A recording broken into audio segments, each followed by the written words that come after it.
Здравейте, банда! Гледам аз тук тиктоци, мик-моци, това, клипчета на някакви хора, които сами режат дърва с направени самоделни уреди за резане на дърва, някой друг да им държи машинката. И миналата седмица, защото ми свършиха дървата и нямаше кой да викна, защото беше точно преди бъдни вечер да помогне за 1-2 кубика.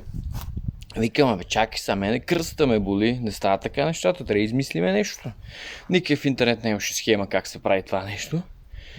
Взимах зегето, дет жена ми го подари за Коледа. Предколеден подарък всъщност беше то. Изгубих това. Така, ето го тук. Покрито с найлон, тъй като абсолютно самоделно. Ето тук, това е метровка дъбичка. Леко скъсена. С едно тук трупченце си отрезнах от една гредичка десетка, дет ми остана. Две дебели дъщици, дето ги ползвах за каси за врата. И супер елементарно. Тук е една пантичка. Сега ще мръднем назад, така ще го изнесеме. Да го видите по-добре. Тук ще го заклещим, че телефончето да се не приби. Стой така. Така.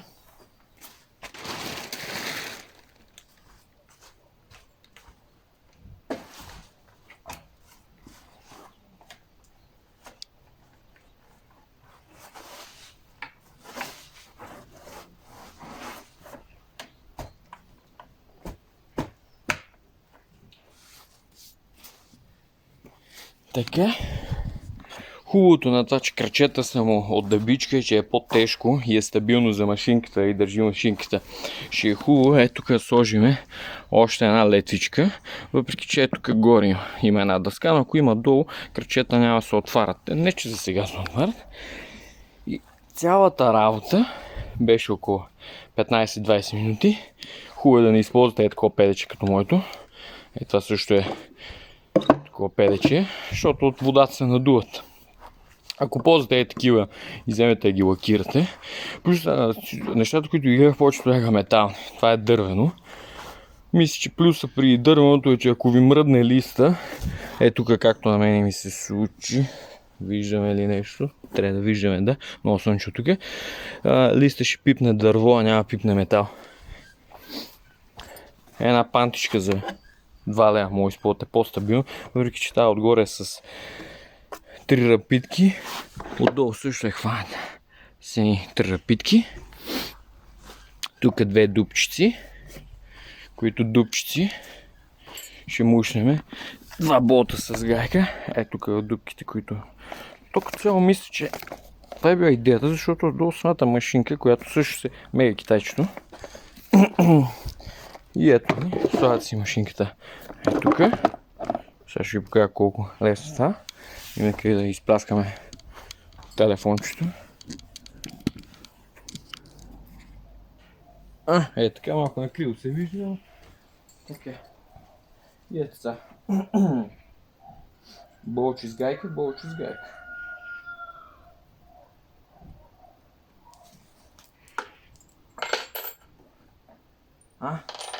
Важно нещо. Като режете дъската, която да ви е за...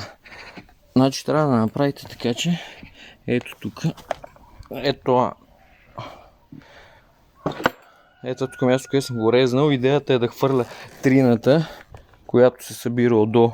Да пада трината на земята. И за това дъската не е абсолютен квадрат, за да може трината да изпада и да не се задръства машинката. Не съм чак толкова прост да го е. Да, пак да законтриме телефончето. Те при, че стойката за телефон също е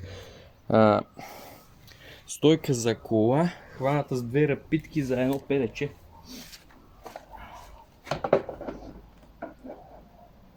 И сега слагаме китайчето.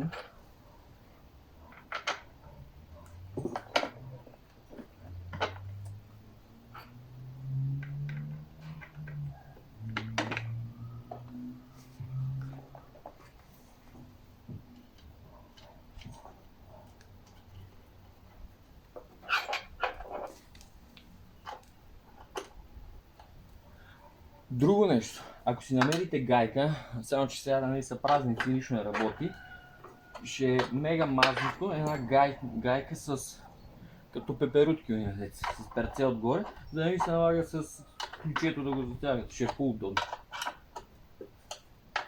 Има ги и за стотинки. Защото сега така се врете тук, гаечни ключета носите. Не че е голема дама, не? Ще изглежда по стегнали сте. Така, да, има леко играене, все пак е панта.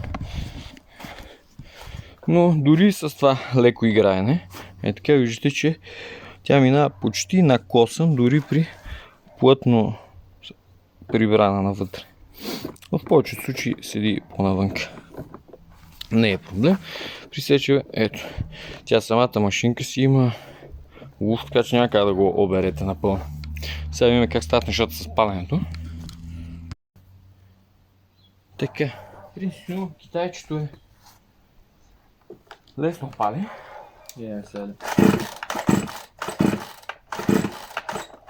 И на нея не се работи като на мен. Добре.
Да спре.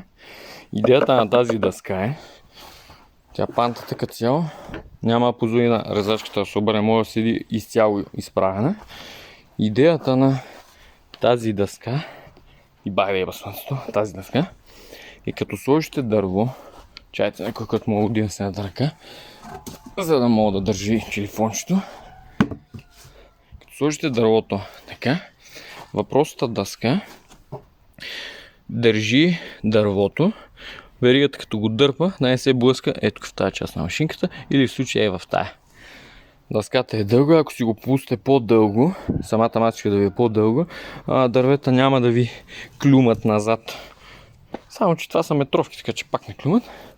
Айде още от друга и от къде. Ще я кажа, майка му стара не записва. Аре, застани, бе.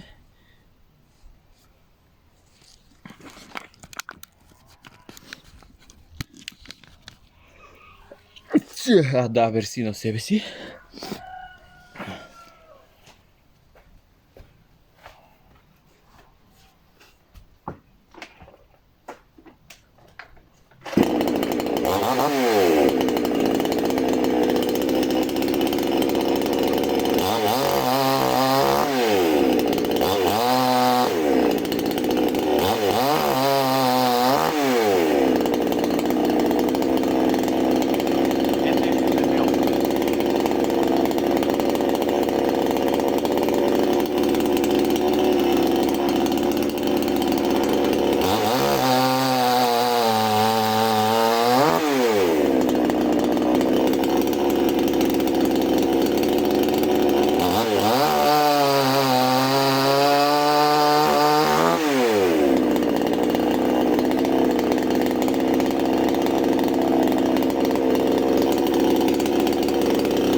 което може да направите, ако желаете, ако ви се занимаваме. Аз тогава го правих набързо.